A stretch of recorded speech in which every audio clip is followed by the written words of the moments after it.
they have put on display. You got to give a lot of credit. I got to give credit to Jim Caldwell. I didn't think he was long for this job, particularly the way they struggled last year.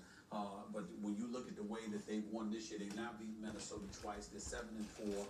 They're on a roll right now, and they've got holes everywhere. Their running game isn't that great, even though yesterday they averaged more than 4.5 yards per carry. Finally, we get some credit. Finally, Matthew Stafford gets some credit. That's really impressive. The wide receivers showed up after having an off week, particularly Anquan Bolden in third down situations. Plus, he registered their only touchdown, and Golden Tate has been balling as well. Ebron was without a catch, though. They still won. Their offensive line wasn't doing a good job of protecting Matthew Stafford pretty much throughout the game. They still won. Their defensive line wasn't able to get any kind of pressure whatsoever on Sam Bradford for most of the game, yet they still won. And as you pointed out, they've trailed in the fourth quarter of every single game this year, yet they've managed to come back and win 7 of those 11 games. So it's about time to give them respect and love where it's due, because anytime you finally, that's what the fuck I'm talking about.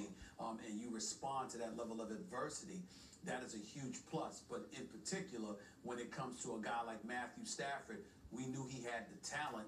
We knew he could make the requisite throws. We knew he could run with the football as well, which he showed us yesterday. But what we didn't know is that he would be and could be this type of leader.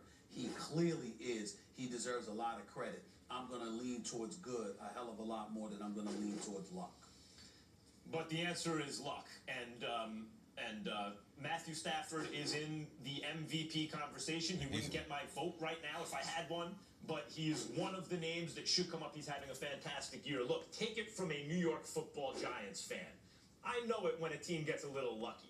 And by the way, most NFL teams are 8-8 kind of teams. The ones that you think of as kind of good got a little lucky. They were +2 in turnover differential a couple games, and they wind up 10-6. The kind of teams you think aren't so good, they got unlucky in that way. They wound up 6-10.